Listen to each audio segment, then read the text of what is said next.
أنا اسمي شهاب الدين، شغال مدير بنك وعايش في منطقة راقية في مصر الجديدة. متزوج وعندي طفلين، عندي 40 سنة.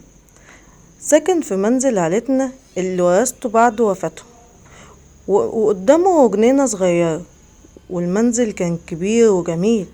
النهاردة كان يوم جميل لحد ما رن موبايلي، وكانت مراتي بتقولي ان بنتنا زينة انقلب بيها اتوبيس المدرسة وهي في المستشفى وبين الحياة والموت.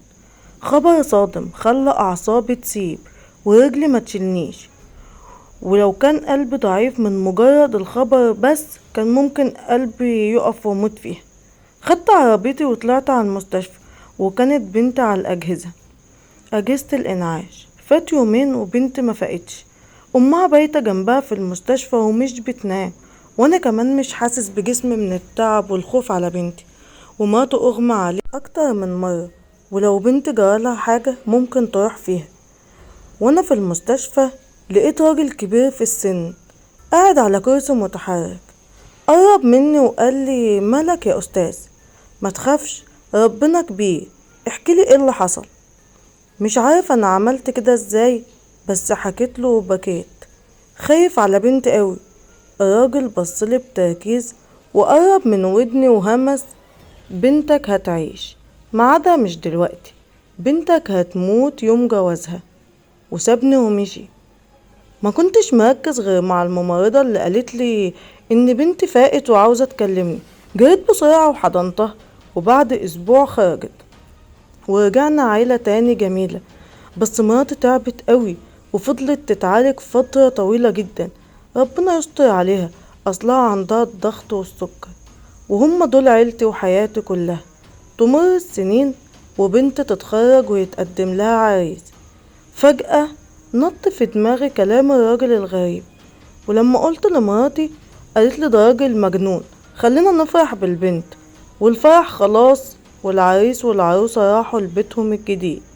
فجأة بعد الساعة 3 الفجر العريس اتصل عليا وقال لي: الحقني يا عمي، الحقني، زوجتي اغمى عليها وبتطلع رغاوي من بقها ومفيش اي نفس خارج منها، الحقني الحقني وقت الدكتور. وفعلا جبت دكتور ورحت، وبنتي دخلت في غيبوبة طويلة.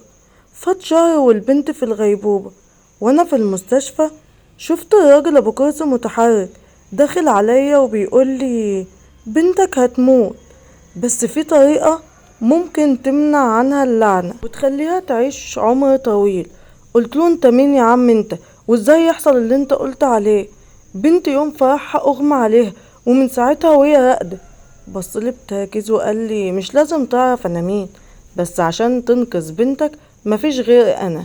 اسمع كلامي وهتزورني النهاردة الساعة 12 عند مقابر البلد، وهتعرف انا ممكن اعمل ايه، بس عاوزك تجيب معاك فلوس كتير. انا كنت زي الغريق اللي بيتعلق بقشاية، ومرضتش اقول لامها عشان كانت هتوافق برضه. رحت في الميعاد وكان المكان ضلمة قوي، وكان في انتظار كان قايل لي اجيب خصلة شعر من شعرها، وفعلا جبتها. ودخلنا المقابر، وهو دخل قبر كان بابه مفتوح والقفل بتاعه كان مكسور. دخل وجاب منه جمجمة بتاعت واحدة كان عليها شوية شعر قليلين قوي، واخد شعر بنتي وحطه جوه الجمجمة دي، وفضل يقرا حاجات وطلاسم غريبة مش فاهم منها اي حاجة.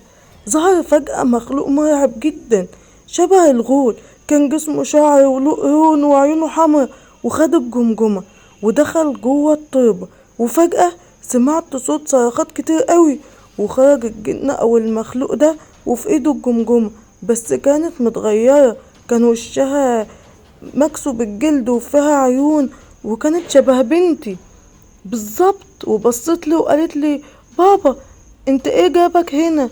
ومين الشياطين اللي واقفة معاك دي؟ انت واقف في الضلمة ليه يا بابا؟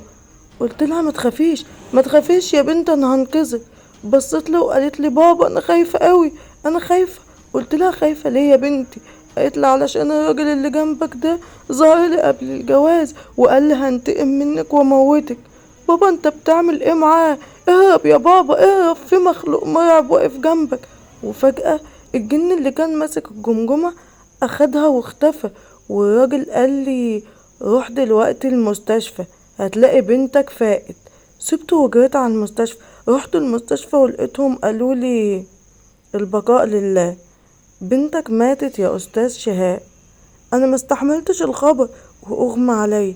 فقت لقيتني في الانعاش وكنت بحلم ببنتي بتقولي عملت ليه كده يا بابا؟ انت السبب، الجن قتلني وانت السبب. وكانت بتبكي. كانت صدمة كبيرة قوي فقدان بنتي بعد ما كبرت وبقت عروسة واخد عزاها. امها اتشلت ورقدت بعد ما عرفت، وانا بقيت بتحصل لي حاجات غريبة واشوف الجن ده وهو بيضحك وجنبه الساحر الملعون وهو بيبص لي وبيضحك. وبنتي كانت بتبكي وتنادي عليا وتقول لي بابا الحقني الحقني الشياطين عاوزة تخطفني الحقني يا بابا. الحلم ده اتكرر معايا كتير قوي. النهارده فقت لقيتني مش في البيت، انا كنت في المقابر. ايوه فقت لقيتني كانت الساعة 3 قبل الفجر. كنت بجري وسط المقابر، ولما فقت كنت واقف عند قبر بنتي وببكي قدام قبرها. فقت لقيت تحت رجلي وقدام القبر كلب اسود بيزمجر وبيقرب مني، شكله شيطاني مش عاوز اقرب من القبر بتاعها. الجن عاوز يخطفها مني، خطفها وهي حية وقتلها وعاوز يخطفها دلوقتي ويبعدني عنها. رجعت بيتي ولبست هدومي. كان الصبح طلع، فضلت منتظر وما نمتش، واتصلت على الدجال ده قال لي انه عاوز يقابلني ضروري.